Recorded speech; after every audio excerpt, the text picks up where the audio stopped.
Hello, everybody. We need another 2 minutes. We are waiting for one of our panelists to join, and she's about to join. Thank you.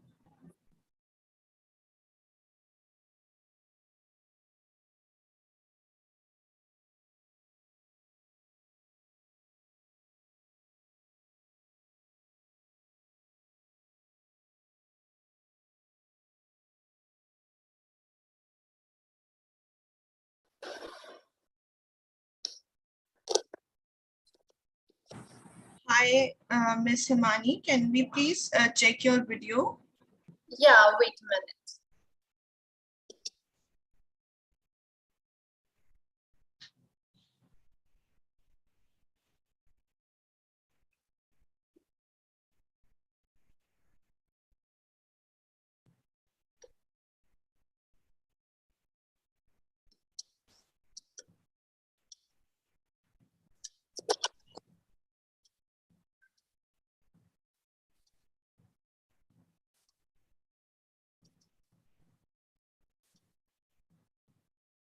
Yeah, I hope it's visible now, right?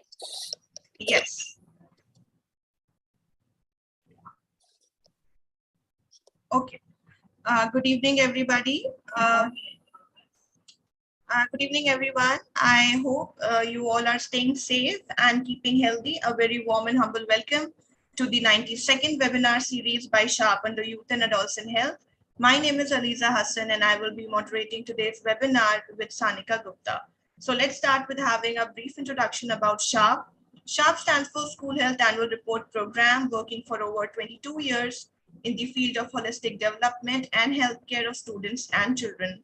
We at Sharp always try to educate and open conversation on problems related to youth and adolescents during and after pandemic. Through this webinar, we aim, one second. So through this webinar, we aim to talk about the spark discussion on something very important topics pertaining for today's youth and demographic. In the area where there are plethora of options and opportunities out there for every child to pursue, and ironically, this open platform turns out to be the cause of the dilemma and confusion which is caused. In addition to children, parents, teachers, and their mentors too at times not able to give the appropriate guidance owing to a multitude of factors.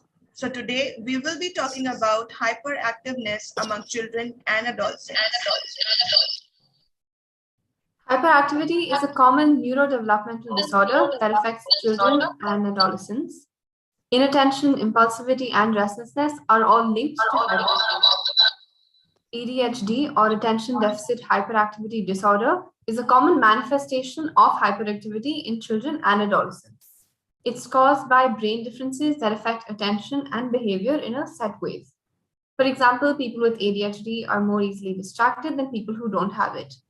Having ADHD can affect a child at home, in school, and when they're with their friends. Although onset of such disorders may be in one's childhood, diagnosis and management is difficult and requires the help of a specialist to create a customized treatment plan. Through this webinar, we aim to discuss hyperactivity and its disorders, hyperactivity and its effect on day-to-day functioning, genetic or environmental factors, early medical interventions, how to channelize young energy in a positive way. To throw more light on this topic, on the panel today, we have Ms. Aarti Shah, Dr. Mala Kapoor, and Ms. Himani Sharma. So let's start with having an introduction about Ms. Aarti Shah. She's a mental health professional, assistant professor, a certified trauma-informed practitioner, and a gold medalist from Mumbai University. Her approach towards therapy mainly revolves around the catharsis while adopting a problem-focused approach. She is a clinical psychologist who has worked at top-notch institutes like Thane Mental Hospital, Lokmanya Tilak Medical College, JJ Hospital, Gen Healthcare Center. This dame also excels in working with kids, having an experience of 8 years. That's not all. She also has rooted herself in the corporate world by serving to one of the leading MNCs. She also believes in the fact that sharing knowledge and experience can help one grow to leap and bound which motivate her to teach building psychologists and conduct training webinars, workshops for students, parents, and employees. An absolute workaholic person can never have enough on her plate, always ready to spare her wings to fly higher. Next on our panel, we have Dr. Mala Kapoor. Her qualifications include a BSc LLB and a Master's in Clinical Psychology from Delhi University. After practicing law in the Supreme Court and High Court of Delhi, she rendered her services in various schools as a counseling psychologist and is currently working at the Institute of Human Behavior and Allied Sciences. She's part of various projects at the school and district level for children with learning disabilities, autism spectrum disorder, and ADHD. Dr. Kapoor has recently been working with the district magistrate and DCP in spreading awareness and curbing the menace of substance abuse amongst adolescents, as well as working towards their treatment and rehabilitation. It's an honor to have you with us today, ma'am. And now we will be having an introduction about Ms. Himani Sharma. She's a PhD scholar from MLSC Udaipur and an RCI clinical psychologist based in Rajasthan, Jaipur. Currently, she's running a Vruti Psychotherapy Center in Jaipur, dealing with varied populations and helping them grow with conducting psychology workshops and taking guest lectures in different colleges. She's a former assistant professor of Modi University, Lashman Ghar, where she got the opportunity to teach PG and undergraduate students studying psychology in different areas. She has been academically since her post-graduation program from National Forensic Sciences University. She was a MSc Forensic Psychology student, and while doing it, she was involved in different research work as well as she had exposure of varied legal internships. So that's all for Himani Sharma. And before starting the round of questions, I would like to give few instructions. So first of all, we will be having a round of discussions with our panelists following with the Q&A round. And we request audience to drop in the questions in the Q&A box. And we will be taking up the questions, and two best live sharpest question of the winners will get the gift voucher as well.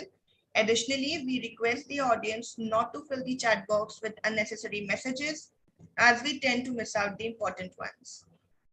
So the first question I would like to ask is, first of all, it is very important for all the audience to have a clear understanding of what is hyperactivity. So I request both the panelists to speak on this and throw a detailed light on what hyperactivity is.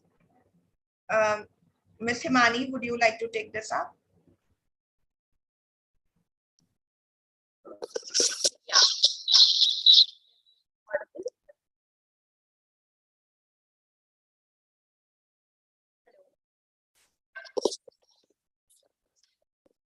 Yeah, I'd like to share my experience.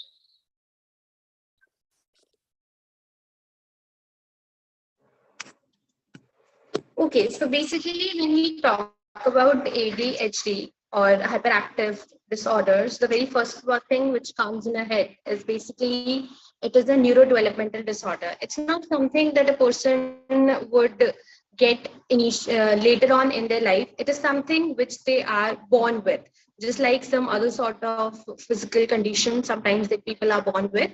ADHD is one of those things. It is a attention defect hyperactive disorder. It is a neurodevelopmental disorder.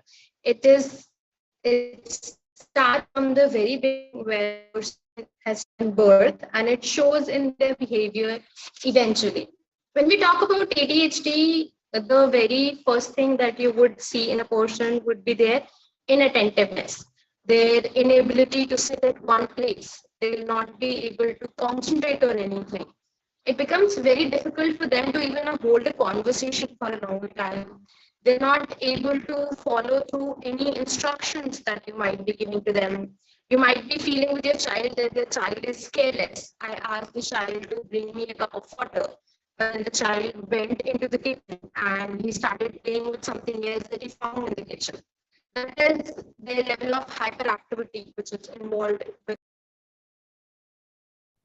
Sorry to interrupt you, ma'am. I am not able to hear you clearly. Your voice is breaking. I think her Hello? network was bad and she's dropped out of the call. So if we could start with hearing Miss Kapoor's. All right. Ms. Kapoor, if we could start with you, just kind of trying to outline to our audience exactly what hyperactivity in ADHD is, because it's very imperative for us to define these terms before we really delve into the meat of the discussion today. So if we could hear from you.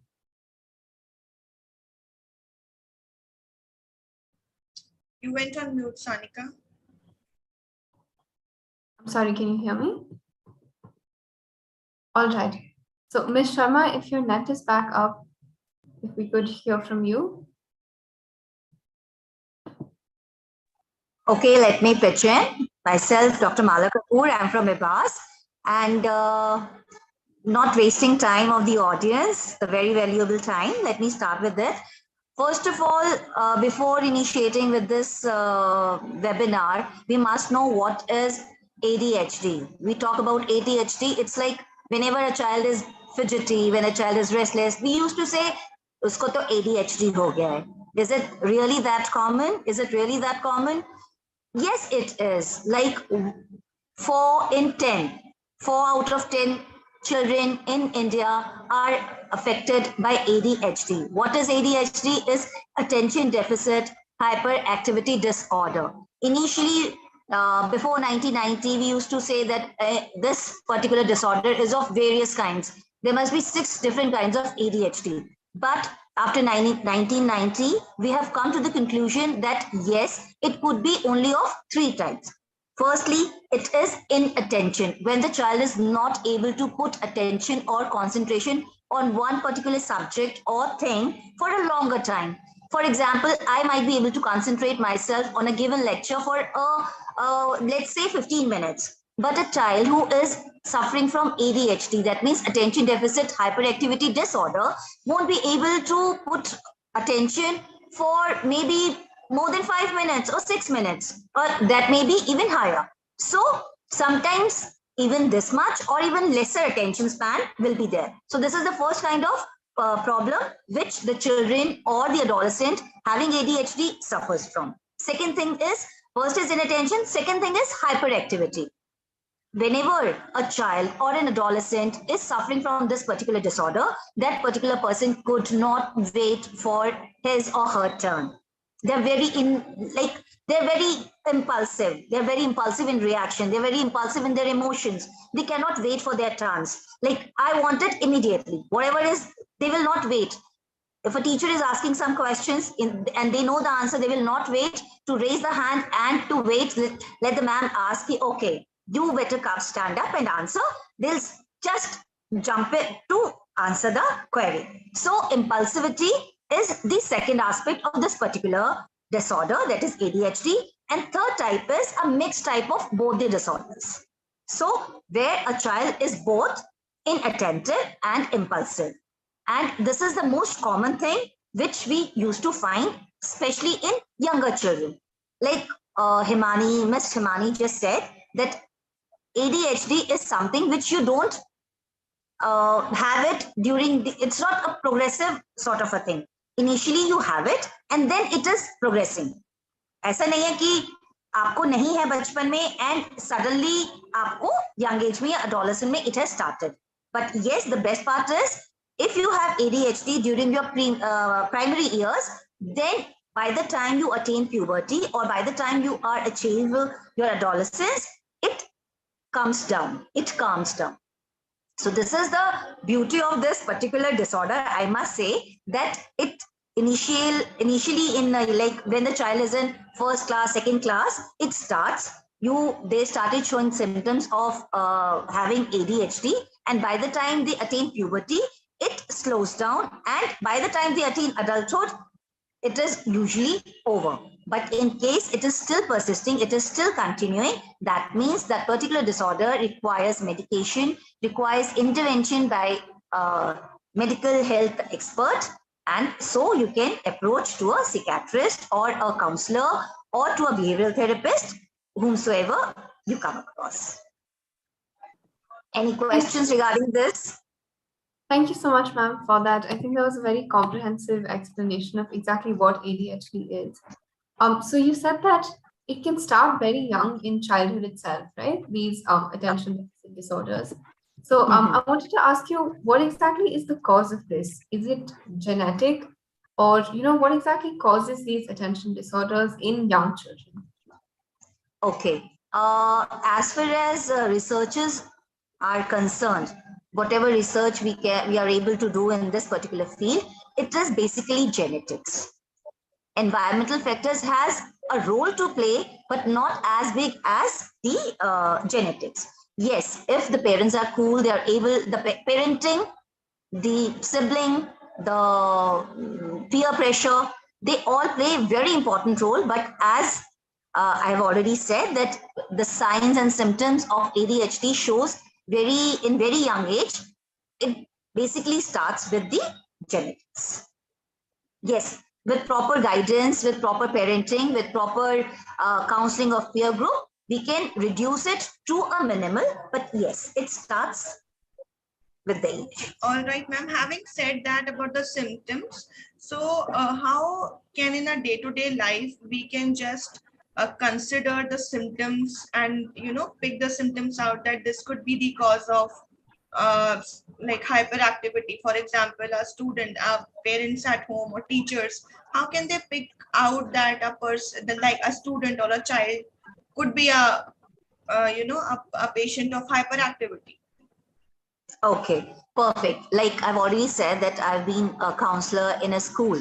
So it's very easy for a class teacher or for a sports teacher or for a dance teacher or any sort of an activity teacher to make out that this particular child is having this particular disorder, because he will not sit on his seat. He'll keep on fidgeting. He will be a very restless child in the class. He will usually wants to go out of the class without even asking for the permission to do that. So initially, these are the symptoms, signs and symptoms of an ADHD child. And then when it comes to going out, when it comes to waiting for the turns, when it comes to sharing things with others, then these signs are very clear. You can very well identify that this particular child requires some sort of intervention, early intervention, I must say. All right, thank you. We can also talk about how does it affect the social life of a student or a child? Like, is he okay to meet new people, and does he wants to get back into its own shell?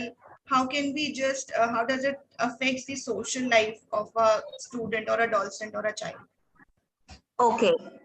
Before touching on this particular issue, I really want to have an interactive chat with the audience, maybe because they wanted to tell in case any one of them is having symptoms of ADHD, or they know somebody in their group who's having an ADHD, let it come from there. Yes, the Isn't questions it? I am asking are the ones we received during registration. Okay. Multiple Okay. times. So these are the questions Okay. I'm taking by the time the audience are not putting questions in the Q&A box. The very first, very important thing regarding this particular question is the child feels, why me? Why I am the person who is not able to get the affection of the class teacher or the parent. I've seen parents beating their children with rods, with shoes, because they are not able to control them. Because they are not able to control them. Hyperactivity is there. They keep on fidgeting. They keep on moving. They keep on moving. They cannot sit still. They cannot stand still. So when they're so hyperactive, everybody, either the class or the home, like the parent, they require some sort of rest in their lives. And when they're not able to manage, they scold the child, they beat the child, and like then the child start thinking, why me? Why am I not able to get the affection of my parents? Why the other sibling is getting all the love and affection which I'm also supposed to get? So undoubtedly that frustration, that depression, everything is deep rooted in them. And once they are not able to come out of it, they are not able to get proper help with the school counselors, with the school teachers, with the peer groups, of course, that turns into the agitation, that turns into the anger outburst, that turns into the aggression, bullying others, all sort of situation starts. So the social life is definitely impacted if the child is suffering from this particular disorder. Understood, ma'am. So, you outlined some very important examples of how some parents try to cope with their children who have attention deficit disorders, but we obviously know that this isn't the right trajectory to go on. What Absolutely. are some of the ways that parents can then help control their children, or teachers can help control their children in these settings to help deal with the effects of ADHD? Perfect. I can give the answers, but I really want some other panelists in case they want to come up with few ideas. Right, ma'am. Unfortunately, one of our panelists is a little tied up. She'll be joining in another 5 minutes. And there's been some network issues on someone else's end. No issues, no issues.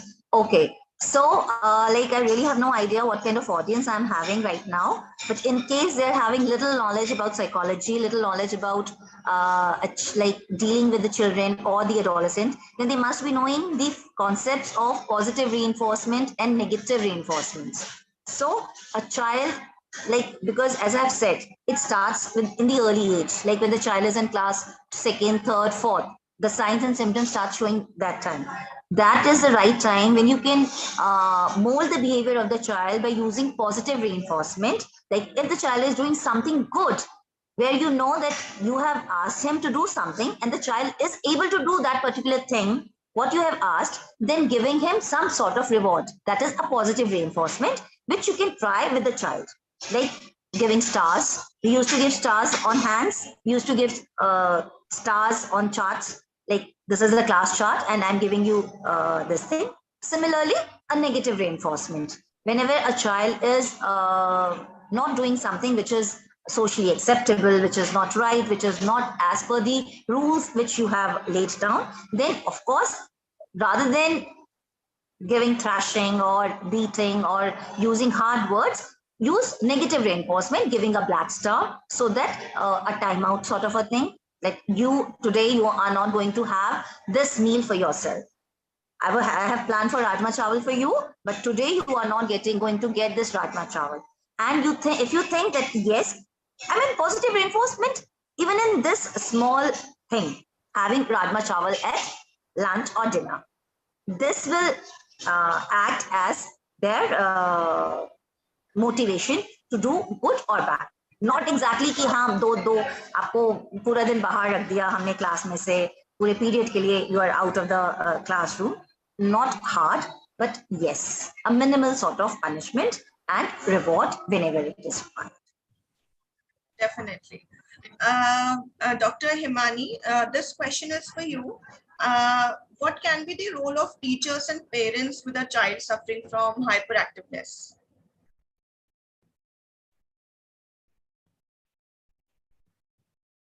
Ms. Himani, can you hear me?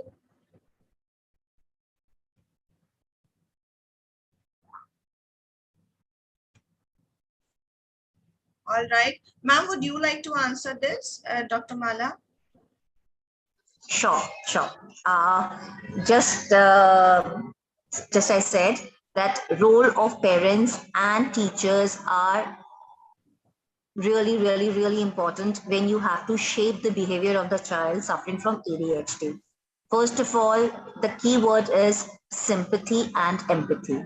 So they must understand these two words very nicely. Whatever you do, it should be with a sympathetic view and with an empathetic outlook. You first put yourself into the shoes of that child, that अगर आपको ये punishment मिलता या अगर आपने ये काम किया होता तो आप अपने लिए क्या punishment या क्या reward चाहते. So this is the first thing for both the parent and the teacher to understand and to learn. Second thing, most important, patience. Another keyword to deal with the children with hyperactivity disorder, ADHD disorder, is patience. Yes, you have to tell them time and again, in one period of 45 minutes, you have to tell the child maybe 10 to 12 times what he or she has to do. So you have to have patience. I know they are burdened with 40, 50 students in a class. They are burdened with completing their class curriculums. Everything is there. But yes, if you're dealing with a special child, you have to treat him specially. So be patient with the child before commenting anything on his or her attitude in front of the whole class, before tormenting his psyche in front of the whole class, whole school, whole bus, everywhere. You need to understand that bachcha hi to hai, still a child. So patience is required. You need to tell it time and again. Okay, perfectly. Use signs. You can write it down on a piece of paper, and wherever the child is sitting, you can fix few slips usi ke aaspas around the table, that what he or she is doing is right or wrong, accepted or not accepted. We are doing this to train his mind or her mind that this is acceptable thing and this is not acceptable thing. So basically what we are doing is we are training his behavior, training his mind to do the right behavior, which is a part of, again, a CBT, cognitive and behavioral therapy.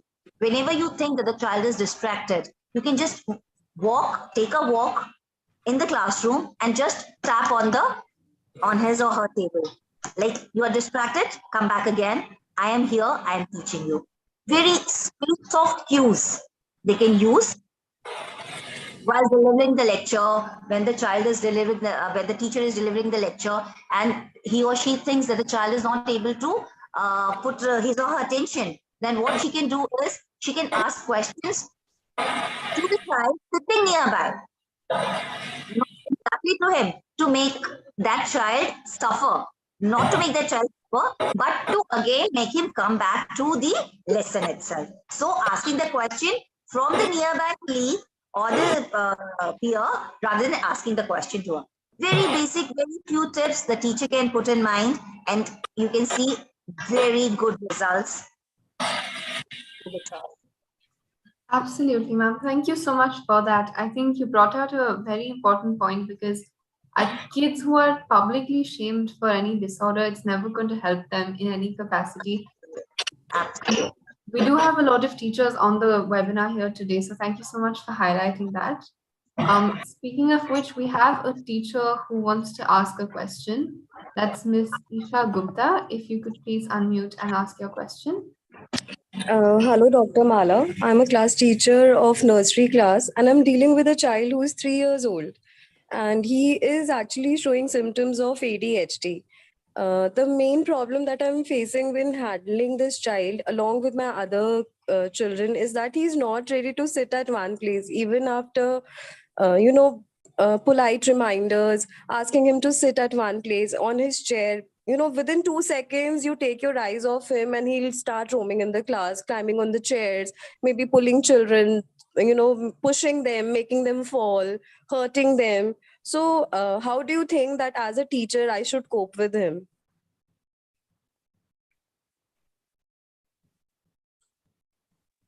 Okay, Ms. Isha, I understand what kind of problem you must be going through, but first of all, I'm happy that you have brought out this particular question to me.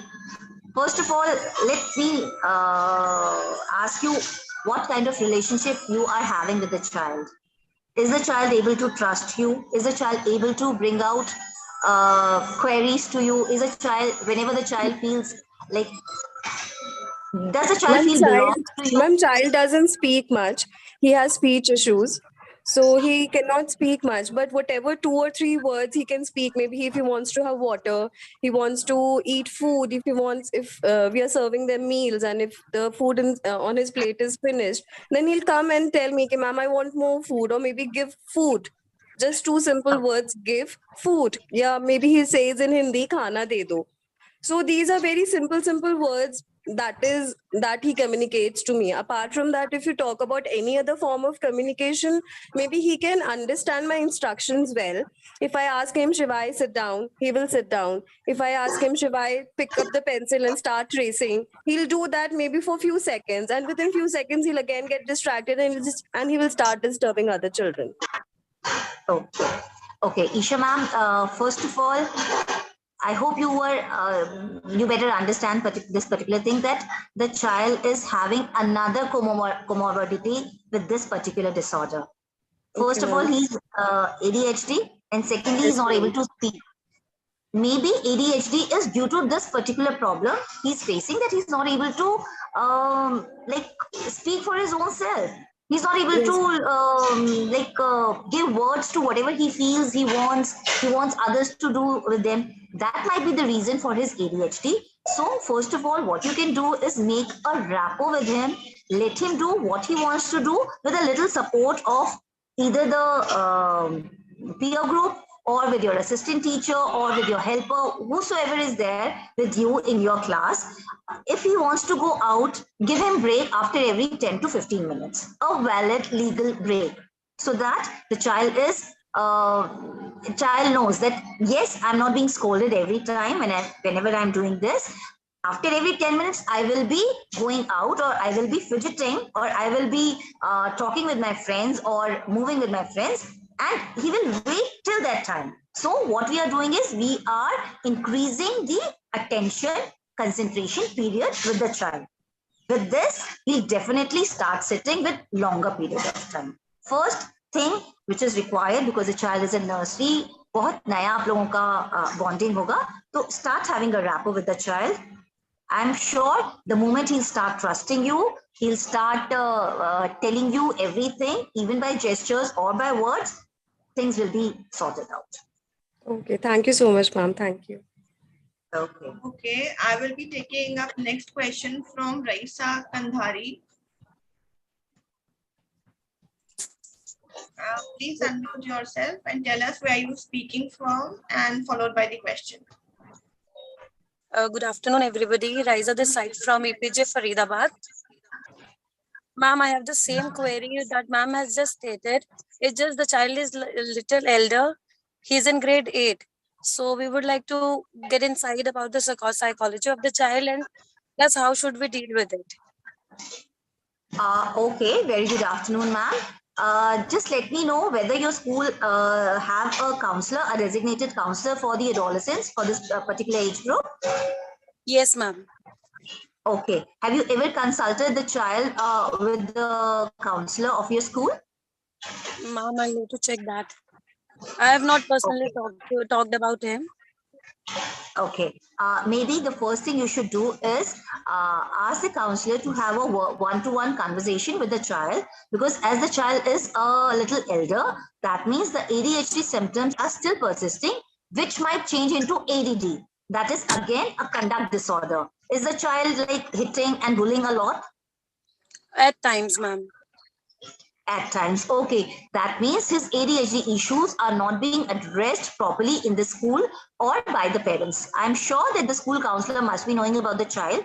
Once you have a word with the counselor, she'll be able to tell you more about the child's behavior, the prognosis, and how you can deal with the child in this particular situation. Of course, giving a valid legal breaks to the child and having a one-to-one conversation, trust building is really important. Actually 8th standard is a age जब उनको लगता है कि हम बड़े हो गए, teacher शायद हमसे अब छोटी हो गई है. Absolutely, ma'am. हाँ, I do understand this particular thing. पर आपको ये बताना पड़ेगा, yes, you are the authority. Still, you are as lovable, as approachable as anybody else in this world. Fine. So just build a rapport, a trust, and then set up your boundaries. The child will definitely going to listen to those boundaries, will obey those boundaries. And you can take help of your school counselors anytime. They are there to help you, ma'am. Fine. Thank you so much, ma'am. Thank you for the insight. You're welcome, ma'am. Thank you so much, Dr. Kapoor, for answering both these questions with all your expertise. I'm sure they'll help, obviously, the teachers who ask the questions and everyone else also listening in. As you said, it's relatively common. So any tips that teachers hear or on this webinar they'll be able to apply. Now, because I heard that, in 8th grade also has ADHD, that really sparked a little question in me, that if ADHD at this younger age is not treated with, whatever therapies we've talked about so far, or children are not being taught to increase their attention spans or positively deal with ADHD, how can it affect a child in the long run? Okay. As I just said, that in case the ADHD of the child is not treated properly, and in case it does not stop at the age of puberty, because there is hormonal changes, there are peer pressure changes, and number of factors are there, which either suppresses this ADHD and it vanishes from the person, or it increases the intensity of that particular disorder. When it happens, then conduct disorder starts. The child starts stealing, the child starts doing everything which is antisocial. So it turns into from bullying to drug use. Fine. So it will convert into ADD in case it is not treated nicely. Trust issues, relationship issues, all sorts of things. Got it, ma'am. Thank you so much for that. I'd also like to just introduce again Miss Aarti, who has joined. Thank you so much, ma'am, for joining this webinar today. So just before we hear from you on the following questions, if you could just tell us a little bit about your take on ADHD and how it can affect adolescents and children, kind of just a broad understanding, if you could give our audience. Sure. So, hi everyone. Good evening, everybody. So, thank you for having me here. It is a great honor to come and share my views about this to especially people who are experiencing having these kids around them, teachers and parents and all of them. So very first thing, coming to ADHD here is that first of all, children with ADHD are the ones which are very commonly found these days. However, this is one of the disorders which is commonly ignored. People do not really know that this is a disorder. And what happens here is that since it is ignored, people think that this is just a mischief or misbehavior or a nasty behavior that is coming from a child. And this is where it is actually something that starts becoming a trouble, and the child may grow up with this and may also start displaying these symptoms over the period of time which stays with him or her. So in particularly in terms of gender, if we see, boys are more prone to having ADHD as compared to girls. And this is one of the very common disorders seen these days. So teachers may have a hard time taking care of these children. So it is very important that we understand that how to deal with these children and what to do with them, because hyperactivity may just not come in terms of not sitting in one place, but it may also come in terms of fidgeting around or not paying attention to things, performing poorly in certain activities. However, that doesn't mean that they are lacking intelligence. They do have intelligence, but that is something which we confuse with, and it is barely something that has to be dealt with in a right way through therapies. And that's how we can actually deal with it. So this is majorly what ADHD is about. So, ma'am, I would also like to know your opinion about what contributes to hyperactivity among adolescents and children. Previously, we were discussing and taking Dr. Mala's perspective on this. So I would like to hear from you as well. Right. So when it comes to adults having ADHD, often, as we just spoke, that children are left untreated. So that is when this goes forward and becomes a long-term concern for them, and that's how it manifests in adults as well. Now, when it comes to an adult experiencing ADHD, it may come in various forms, like them being very impulsive in terms of the decisions that they make for themselves. They may not really think about what to do or put any more effort into it. Rather, whatever comes to my mind is something that I have to do, is that kind of behavior that they start to follow. Next is they may also start to be disorganized in terms of what to do. You may see that these people may have a very poor time management. They may not be able to complete all the tasks in a day, which may build upon stress, and that can also lead to performance issues in terms of their education, in terms of the professional life and relationships as well.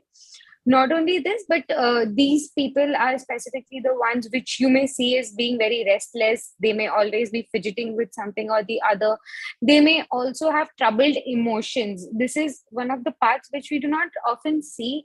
We only may know that their activity is hyper. However, we fail to see that their emotions are also something which are a concern here. They may not be as social as they would be otherwise without ADHD.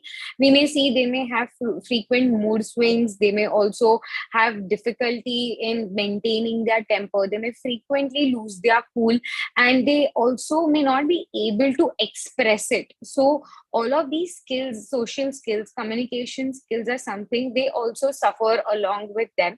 So there are multiple aspects that come with ADHD, not only related to their behavior, but also their emotions, which will affect all the parts of their life.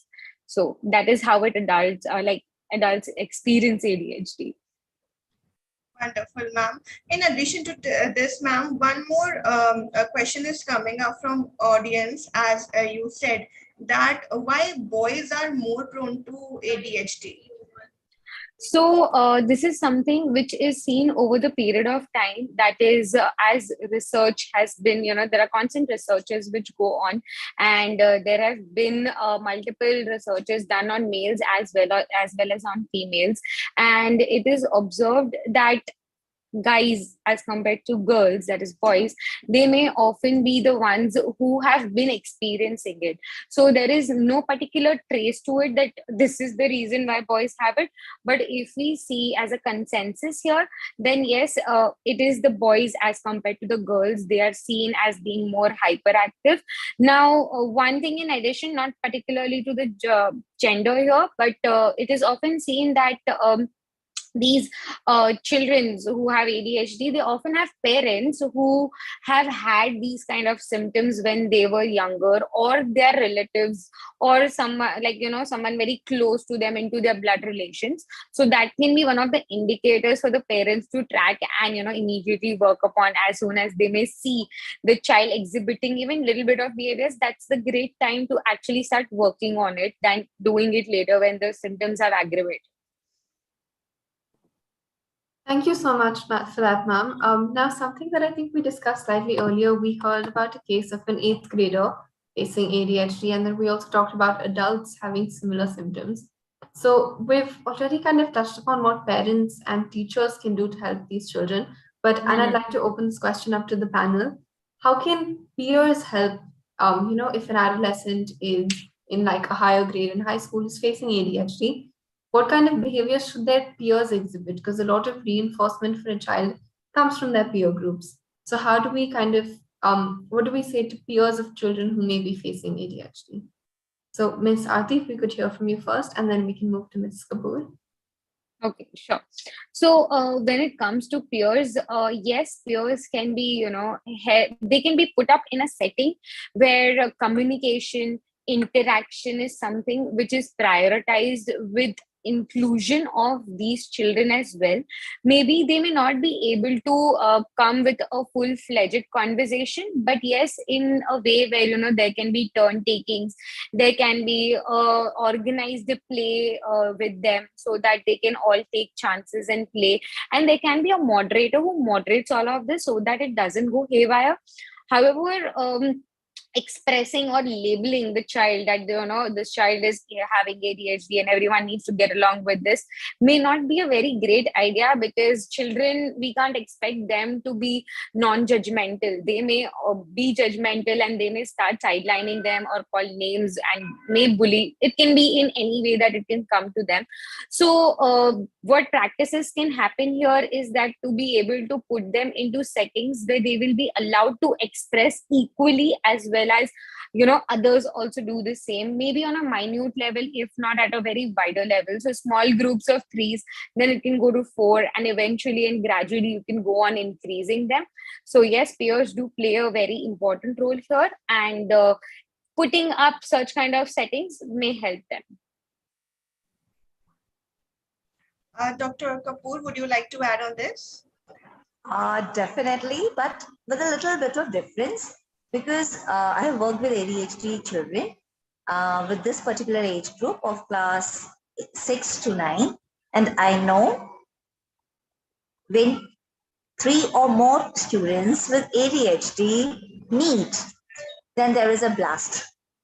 So, because if all 3 ADHD students are together, then definitely there's going to be a chaos for the school authorities, for the parents. So what I find in my school, in my project, what results are the best results I got is by giving every ADHD child one peer support. One student who is either having a low level of ADHD or not at all having ADHD, peer with the student with ADHD, telling him or her what is right, what is socially acceptable, and because they tend to learn more from their own friends. First of all, as Ms. Aarti said, that yes, somewhere they are socially isolated. They don't know how to have a communication, how to they are really lacking in social skills. So basically, they don't have good friends. So they are lacking in their academics. They are lacking in their social groups, and whatever group they are having, it is only a bullying group. They either bully others or they get bullied themselves. So only two types. In case they are bullying, giving a peer is again getting that child into a trauma situation that either I'm being bullied or I've been asked to bully others. So one peer with every student will help you give better results both in academics and non-academics as compared to being in a bigger group. Yes, group discussions where all the students, you can start with a morning assembly, 30 minutes duration after the morning assembly, or whatever you can think fit, to have a group discussion with the students having ADHD problem, and they can share their experiences.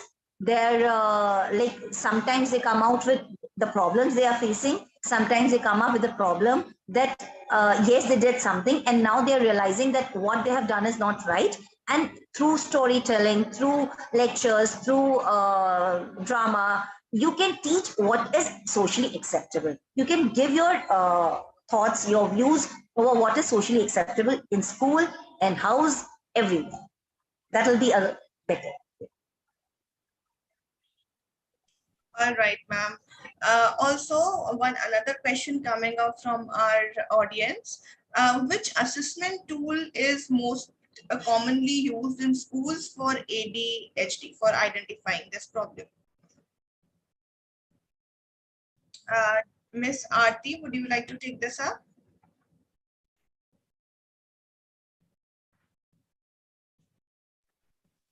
Yes. So there are different screening tests that come across when it comes to doing and testing ADHD. So yes, they can be taken up. So these screening tools are available widely. Some as Vanderbilt, very easy to manage and very easy to do also. Connors test is also there. There are so many tests that we may not only do a ADHD test, we may also go ahead and do an intelligence test as well, because we want to understand different aspects. So whenever we have someone coming to us with ADHD concerns, it is most of the times because हमारा बच्चा पढ़ नहीं रहा है or the student is not performing better.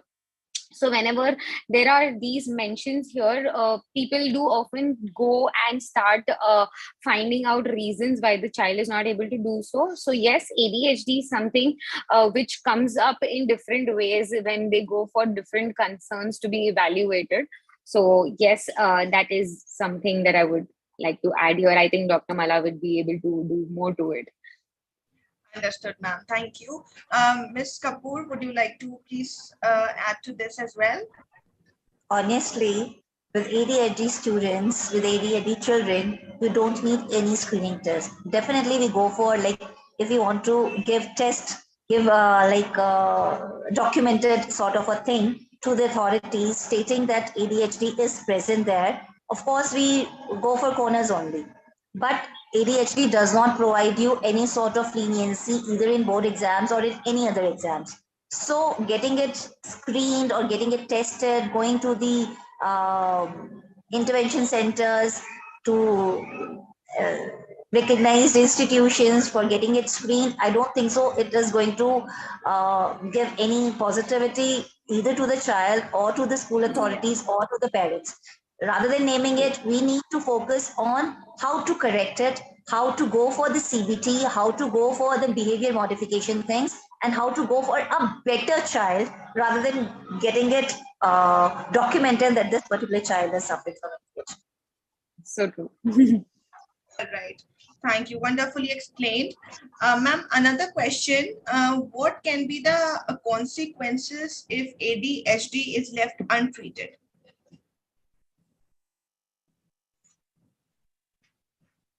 Ms. Kapoor, would you like to take this up?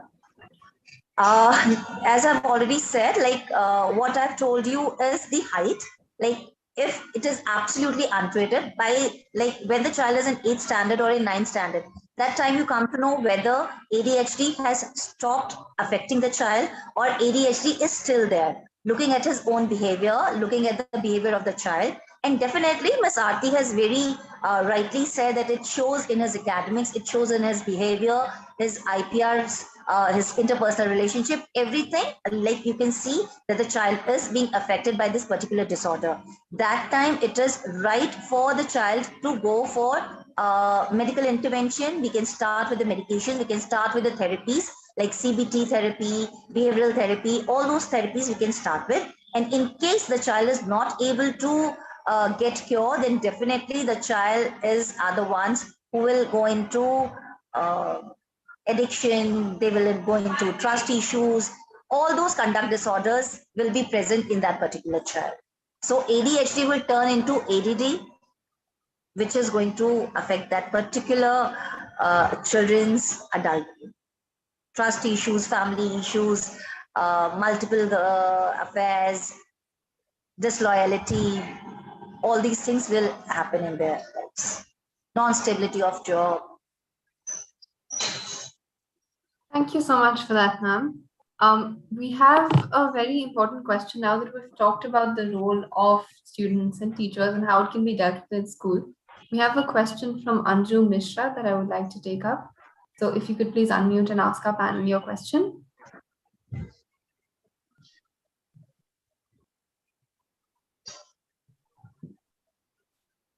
Hello. Can you hear me, ma'am? Yes, we can. Hello. Good evening to one and all. I'm a teacher in a school, and my challenge now, it's almost every year that we really see symptoms that a child is ADHD, and we try to bring this in the notice of the parents first. And first, the challenge that we face is they will not accept it, and they will blame other children for the problem that a teacher or the child is facing in the class. And when nothing helps us, naturally we go to the counselor of the school. And when she makes the recommendations like get the test done, or she observes the child slowly, that really takes a lot of time. And I personally feel the very costly time is lost in taking care of the child when he should have handled before, rather wasting 6 months or so. So that's my question. Thank you. Thank you so much, ma'am, for your question. I had a very similar question from Ms. Rishu Sharma as well. Julie, how do teachers communicate that, a child is going through something to the parents? How does that last mile communication happen? So Ms. Aarti, if we could hear from you. Yes. So answering the first question here, So when it comes to understanding a child and dealing with them in the classroom, definitely it may become very difficult because these individuals are different from the crowd and they may need special attention for sure. So first, coming to the second question as well, along with this, is that it is important for their parents to be informed about it, and trying to get them informed in a way where it is not a stigma, it is not something that is putting your child into something bad, but something that can be cured. So getting them on the board with understanding what their child needs and how to deal with their children. Maybe they can also start with therapy, and at the same time teachers may also inculcate certain activities, certain ways to deal with these children, such as teachers can be very firm about how they place their instructions to these children.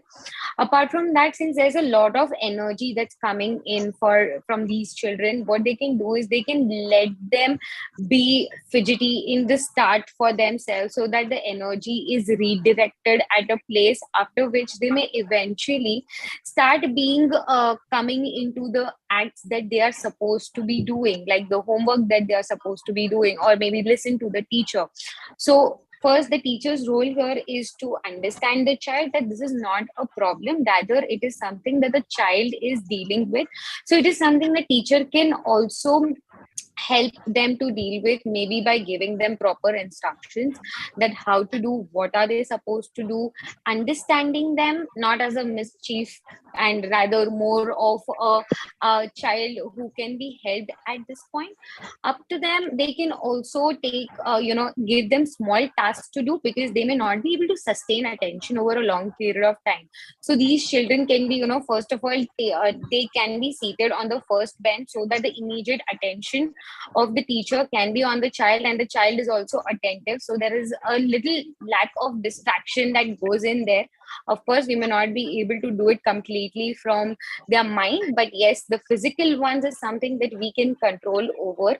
And at the same time, parents can be instructed for these children to be practicing things like relaxation, to help them form behaviors and tell them how habits are formed, how sitting in one place can be built by, maybe giving them games and giving them such trainings where they can actually learn how to do that, rather than just imposing on them or just shouting at them, which they may not really understand. So these can be few pointers that they can start working upon. Wonderfully explained. Thank you. So our next question is coming from Shri Priya Chandrasekhar. Please tell us where are you speaking from, and then followed by the question. Shri Priya, can you hear me?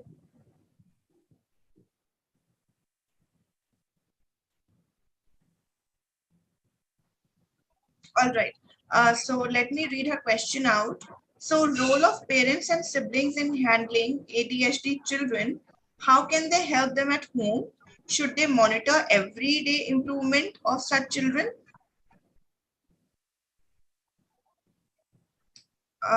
Ms. Hati, would you like to take this up? Sure. So monitoring every day may not be a good idea, because behavior is something which takes time to change. So it may not come in immediately. So patience is very important when it comes to parents looking at how the child is reacting towards it. So yes, it will require a lot of consistency from the end of the caretakers of these children, and at the same time a lot of communication, a lot of self-expression that the parents may do towards them, rather than being negative towards them, helping them, giving them an environment which will rather support them to grow up in a way where they may understand that yes, parents are here to help us, rather than create more trouble for us or become or frame a negative mindset. Because this is the time, childhood is the time where most of the memories are something which are built, and you remember it forever. The attachment styles are the ones which stay with you forever. So parents can actually come and help the child here to build more and more stronger communication and stronger bonds, based on which they can show consistency, they can show patience, they can take them into environments which are conducive for them, which will help them grow,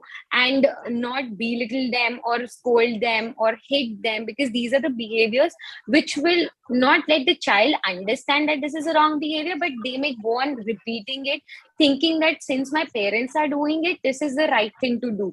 So parents are the best role models who can imply any behaviors here. So whatever the parents or the siblings want the child to be doing, they can actually start displaying those behaviors and help them along with the child, and maybe be a part of it, rather than just delegating or just looking over them and be with them in this process.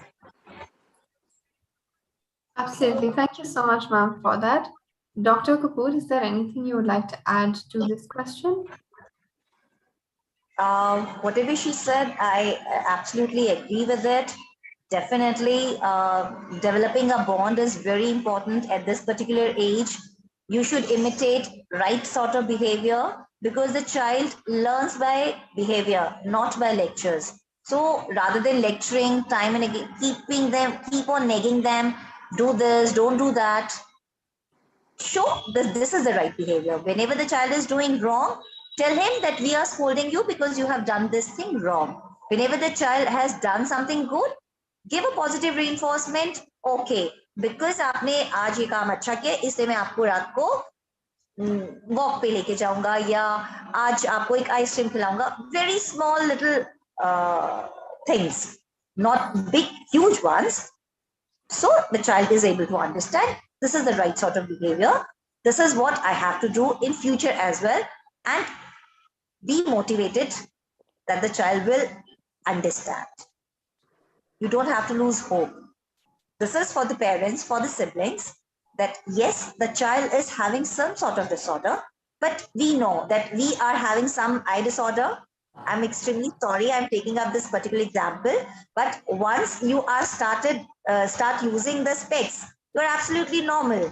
So your disorder is being taken care of by that specs. Similarly, in case the child is having some sort of disorder, by your empathy, by your sympathy, by your proper care, proper attention, the child will be able to have a beautiful, lovely, full of confidence life.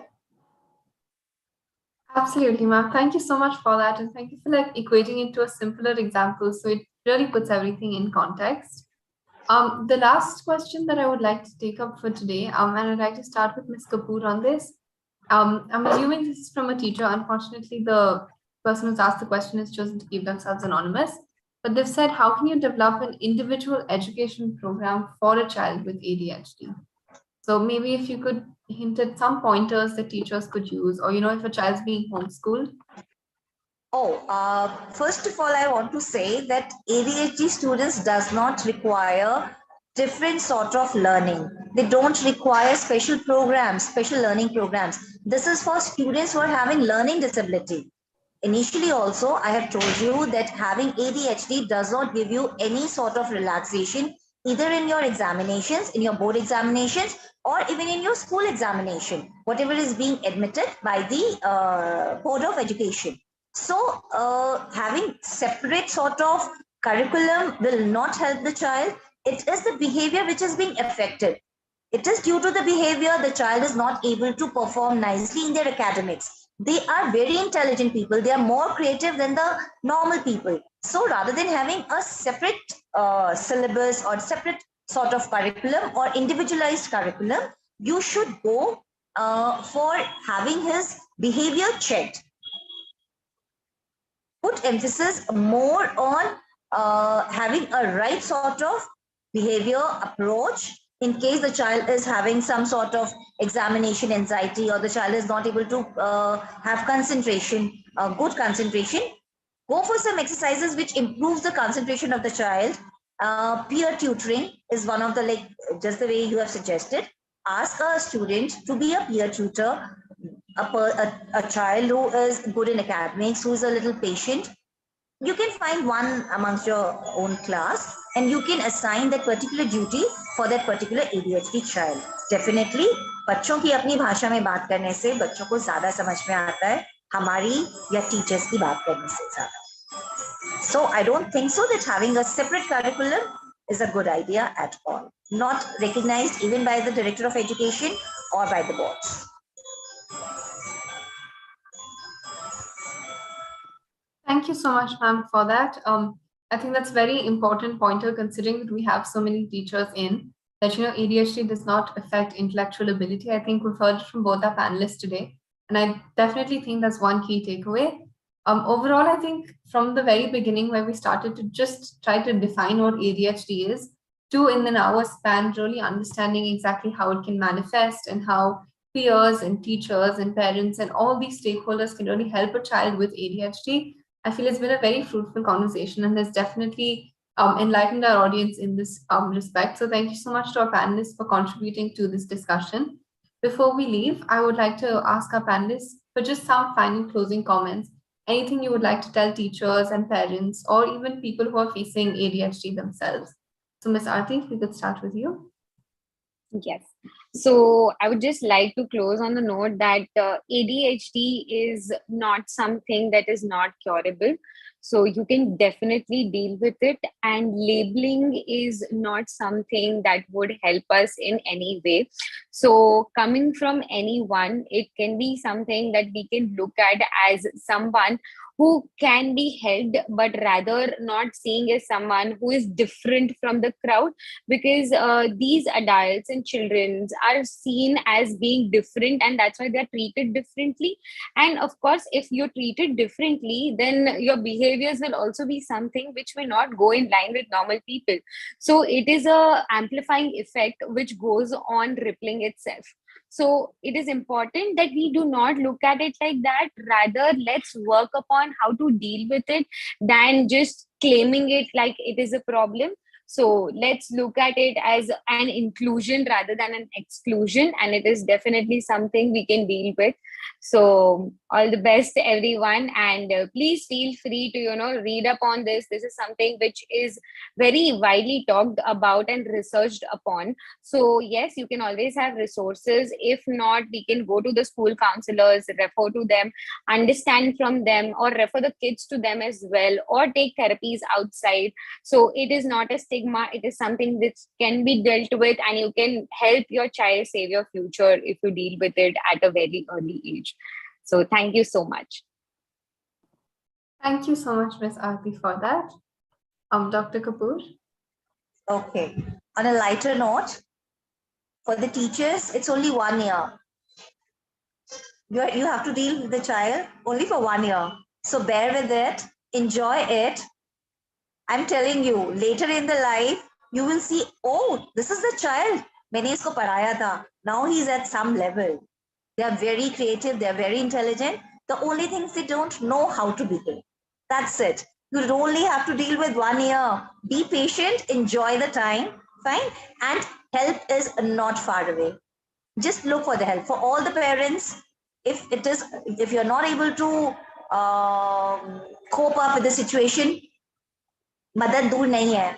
You just need to go out and seek some help, some intervention, and everything will be absolutely okay. You will be proud of your child. Don't stigmatize it. Talk in a group. Talk to those parents who are already suffering with this particular thing. Make a group. Share your problems. You are not alone. You are not alone. We all are there with you. Thank you. Thank you so much, Dr. Kapoor. And I think that was a very beautiful message that we got from both our panelists at the end, that there's nothing wrong with asking for help, and that asking for help is actually positive for a child that's facing hyperactivity disorders. So thank you so much for sending out that message to all our audience. It was wonderful having you both on the panel, and I'm sure everybody who joined must be taking something very valuable from you. Thank you once again for joining. Also, it's time to announce the sharpest winner for the webinar. Raisa, you are the winner for the sharpest question for today's webinar, and somebody from our contact team will communicate with you. And thank you once again to all the audience and teachers and my panelists. It was amazing having you over.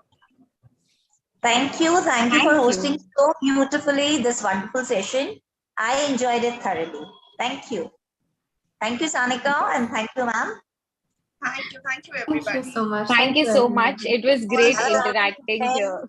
yeah, also a small request before leaving the webinar, there will be a feedback form appearing right on your screen. You can please take this up because it is very valuable. Your feedback is very valuable to us. Please take this up before leaving.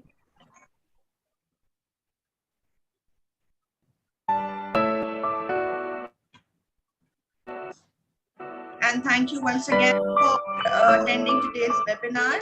For latest updates of our upcoming webinars and other interesting information, you can subscribe or visit www.schoolindia.org.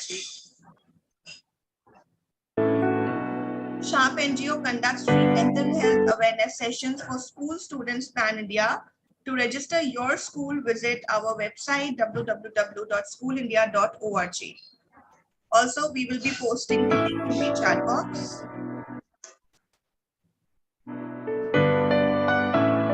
Have a great weekend, everybody. Thank you.